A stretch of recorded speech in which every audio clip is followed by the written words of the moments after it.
आप सबन को राधे राधे।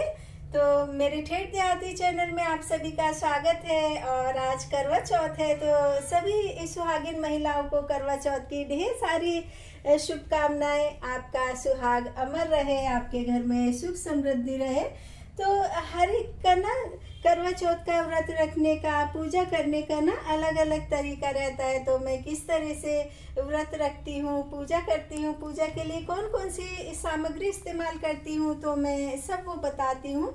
तो जब भी मैं कोई पूजा करती हूँ, व्रत करती हूँ, तो सबसे पहले मैं चौकी लगाती हूँ। चौकी लगाने के बाद मैं फिर उस पर आसन लगाती हूँ, फिर उस पर भगवान जी की प्रतिमा रखती हूँ। क्योंकि मान्यता है कि हम जब भी किसी भगवान की पूजा करते, आराधना करते, तो हमको चौकी लगाकर या सिंहासन लगा करके उनका आवाहन करके, प्रार्थना करके सबसे पहले हमको भगवान को बुलाना चाहिए। तो इसलिए मैं जब भी कभी पूजा करती हूँ, तो सबसे पहले मैं चौकी लगाती हूँ, अर्थात भगवान का सिंहासन सजाती हूँ। तो इसके लिए मैंने सबसे पहले करवा चौथ माता की प्रतिमा लगाई है। और ये देखिए, करवा चौथ माता को मैंने दुपट्टा उड़ाया है, साथ में सुंदर सा लहंगा भी पहनाया है। और प्रेम का प्रतीक क्योंकि राधा कृष्ण माने जाते हैं, तो मैंने अपने कमरे में राधा कृष्ण की एक प्रतिमा लगा रखी है, जो कि हमेशा ही लगी रहती है और देखने में भी बहुत ज़्यादा सुंदर लगती है। और अपनी तरफ ये सहसा ही लोगों को बहुत ज़्यादा आकर्षित करती है। क्योंकि जो भी मेरे घर पर आते हैं ना, वो ये कहते हैं कि ये जो राधा कृष्ण का कैलेंडर है, ये हमको बहुत अच्छा लगता है।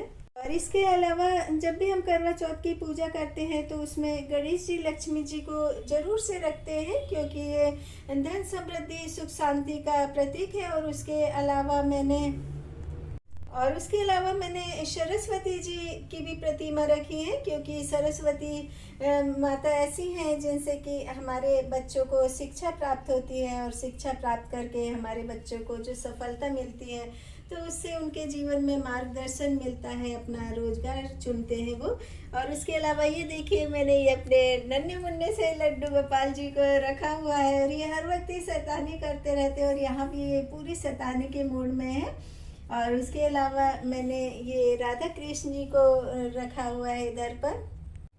और उसके अलावा ये गणेश, लक्ष्मी जी और ये कुबेर भगवान है। और एक ये कलश है, इसमें मैंने जल भर करके रखा, क्योंकि मैंने अभी कहानी बोल ली है। और मैंने कहानी बोलते समय जो गेहूं रखे थे, तो गेहूं मैंने कलश के ये ढक्कन के ऊपर रख लिया, ताकि शाम को जल देते वक्त मैं ये कलश के ढक्कन से गेहूं ले लूं, और फिर हाथ में लेकर के कलश और साथ में गेहूं मिक्स करके मैं जल अर्पित करूं चंद्रमा को। और उसके अलावा मैंने ये गेहूं लिए हैं, क्योंकि हम लोग जितने भी भारत के लोग हैं ना, तो उनका जो काम है, जो उनका सबसे, तो कार्तिक मास में पूरे माह सुबह शाम पूजा के समय हम जब भी दीपक जलाते हैं, तो हमको सरसों के तेल का दीपक जलाना चाहिए। क्योंकि ये जो कार्तिक का मास होता है ना, कार्तिक के मास में थोड़ा सा मौसम भी नरम गरम सा होता है, बदलता रहता है। तो उस मौसम के अकॉर्डिंग भी और पूजा पाठ के हिसाब से भी ना सरसों के तेल का ही दिया जलाना चाहिए पूरे कार्तिक मास में। तो जो हमारे जीवन का सुख साधन होता है, हमारे जीवन का बेस होता है, तो वो खेती बाड़ी होती है। क्योंकि खेती बाड़ी से हमको अनाज सब्जियां मिलती हैं, जिससे कि हम लोगों को रोजगार भी मिलता है। उसके अलावा हम लोगों को भरण पोषण के लिए भोजन भी प्राप्त होता है। तो इसके लिए मैंने कलश में गेहूँ रखे हैं। और उसके अलावा मैंने 5 तरह के फल ले रखे हैं। इसमें सिंगाड़े हैं, और ये शकरकंदी है, नाशपाती है, और उसके अलावा केले हैं, अनार है। और आप चाहे तो 5 फ्रूट के अलावा भी कुछ ले सकते हैं। और ये मैंने माता रानी का दुपट्टा ले रखा है, अनार है, और साथ में नारियल तो मैं ज़रूर चढ़ाती हूँ। और ये 5 से भी ज़्यादा तरह के फ्रूट हैं, जितनी भी श्रद्धा हो उतने ही फ्रूट ले सकते हैं। और मीठे में मैं अपने घर में ही कुछ भी थोड़ा बहुत बनाती हूँ, तो इसलिए मैंने ये हलवा भोग के लिए बना करके रखा है। और जब भी हम पूजा के लिए कलश लेते हैं ना, तो उस पर कलावा जरूर बांधना चाहिए। 5 बार उस पर कलावा बांधना चाहिए, 5 धागे को लेकर के 5 बार। और उसके अलावा इस पर स्वास्तिक जरूर बनाना चाहिए, और नारियल पर भी कलावा जरूर रखना चाहिए। और जिस तरह से मैंने पूजा की विधि विधान आपको बताई, तो अब मैं कथा सुनाती हूँ। तो प्राचीन काल में करवा नाम की स्त्री महान पतिव्रता थी, जो अपने पति के साथ नदी के किनारे गांव में रहती थी। एक दिन उसका पति नदी में स्नान करने गया। देवी से स्नान करते समय वहां पर एक मगरमच्छ आ गया, उसने उसके पति के पैर को पकड़ लिया। तब वह मनुष्य करवा करवा करके अपनी पत्नी को चिल्ला चिल्ला करके बुलाने लगा, और अपने पति की आवाज़ सुनकर उसकी पतिव्रता स्त्री बहुत ज़्यादा घबरा गई। उसको लगा पता नहीं मेरे पति को क्या हो गया है, और वह भागी भागी गई, और उस पतिव्रता स्त्री के आते ही मगरमच्छ को उस पतिव्रता स्त्री ने कच्चे सूत के धागे से बांध दिया, और मगरमच्छ को बांध करके वे अपने पतिव्रत धन के बल से यमलोक में पहुंचकर यमराज से बोली, है भगवान, मेरे पति को मगरमच्छ ने पकड़ लिया है, और इस अपराध में आप अपने बल से मगरमच्छ को नरक में डाल दो।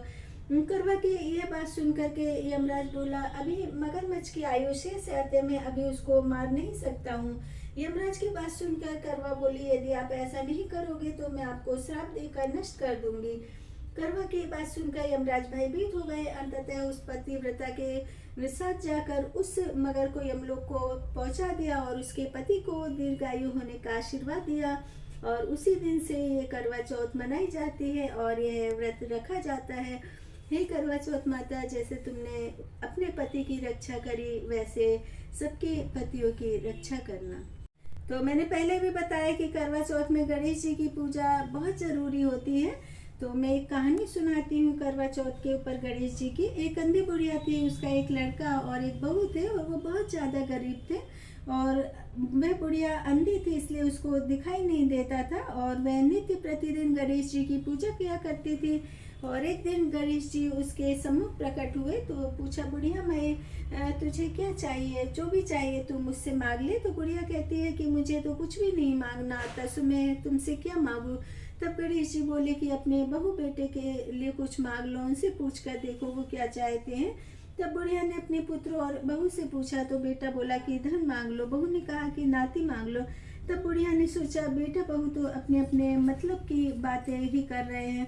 अतः उस बुढ़िया ने पड़ोसियों से पूछा, तो पड़ोसियों ने कहा, बुढ़िया अम्मा तुम्हारी तो थोड़ी सी जिंदगी बची हुई है, क्यों तुम धन और नाती मांगती हो, तुम केवल अपने नेत्र मांग लो, जिससे तुम्हारी जो शेष जिंदगी है वो सुख से व्यतीत हो सके। तो उस बुढ़िया ने बेटे बहू तथा पड़ोसियों सबकी बातें सुनी, और फिर सोचा तो जिससे कि बेटा बहू और मेरा सबका ही भला हो सके यह मांग लूँ। बुढ़िया ने ये सोचा और अपने मतलब की चीज़ भी मांग लूँ। और जब दूसरे दिन गणेश जी आए तो बोले, बूढ़ी माई क्या मांगती हो तुम, हमारा वचन है जो तुम मांगोगी हम वही तुम्हें देंगे।